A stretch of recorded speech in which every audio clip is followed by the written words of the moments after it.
Hello, welcome back to my channel. This is the one-armed gardener here. I've just gotten back from a trip a week away, and thankfully this year there's no disasters. So give me a quick garden update. First of all, the plant stakes that I had in the plants have all faded, so I had to rewrite them and remember which ones went where. So let's get started here. It's Memorial Day weekend here in Zone 9B. I'm gonna start from the end here. This is the ghost pepper, followed by orange habanero, and this is a chocolate ghost pepper from the garden at work. I borrowed one pepper pot from someone else's bed, and I have started them from seed on December 1st. All of these mostly December 1st starts, and the chocolate ghost is actually producing fruit, which is awesome because last year none of my ghost peppers or super hots produced any fruit, so this is promising. And by the way, it is May 25th, 24th, sorry, May 24th, 2025. Okay, this is an apocalypse scorpion, and this is chocolate Trinidad scorpion. These are aromatic herbs, so Italian oregano. This is a Caribbean red hot pepper. Cayenne peppers are finally ripening. I want them to ripen on the vine before I pluck them, so that's probably going to be tomorrow. This is a Nigerian eggplant, bitter eggplant called gota. This is alejo, which is a Nigerian spinach. And then my tomato failed, so I tried to start 4th of July tomatoes from seed, and they are not germinating, unfortunately. And cross over here.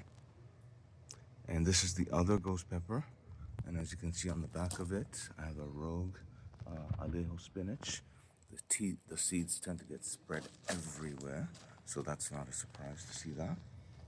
This is the actual alejo eggplant, alejo spinach.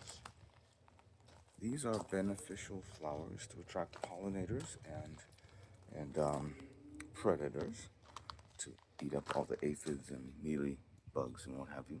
This is one promising one. A couple of plants failed in here. So I started a Marconi pepper, which I've never grown, but I just love the idea of a big red peppers for those rich Nigerian stews and other kinds of stews. So that's germinating, and I will soon thin it out, and I'll also thin out the old gota plant that was just kind of sitting there not growing. As you can tell, it just doesn't want to grow, so I'm going to remove that one.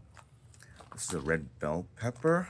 Red bell pepper is, I've been stubborn with this one because I've got one fully formed bell pepper, but it's taken about 2 months to ripen, and all it took was this 1 week away, and finally it went from green to orange. So it should be ready here in a couple of days, and I'll pluck it and give the others a chance to push out fruit. As you can see, there's another rogue alejo plant. So I started from this plant here, which is the actual alejo. And buried in there somewhere is a blood-veined sorrel, which is doing nicely, and it's benefiting actually from the shade. So I like that idea. Keep that in there for some delicacies. But as you can see, the seeds here, they get spread by the pollinators and birds, etc. And they're jumping from plant to plant. This is another style of Nigerian eggplant, but this one's not bitter. This is yalu. It's flowering and starting to push flowers. And the last but not least, these three, they love to thrive under this shade. We'll start with a red bell pepper. It's got 3 fruit pods already. This is the third, I should say, gota bitter eggplant. That's also flowering. And the oldie but goodie, this is a jalapeno from 2023, overwintered twice now, and it is starting to flower and produce fruit. I love to leave them on the vine until they turn red because they get really, really spicy. I believe they go from about 8,000 to like a cayenne pepper level.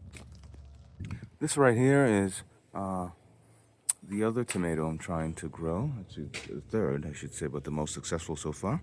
These are Roma tomatoes. So far, so good. No predators, no worms.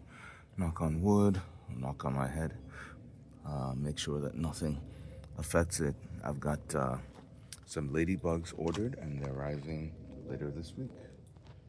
Okay, gonna finish here where I started. It's good to be organized when you plant. So I mentioned that the stakes had faded, so I've rewritten them with new magic marker, and hopefully this Sharpie stays. But as far as organization goes, it's really important, especially when you have about 21 containers, as I do, to, as you're planting, as you're starting, label them, and keep a copy aside for when your labels fade and you're not able to remember which goes where.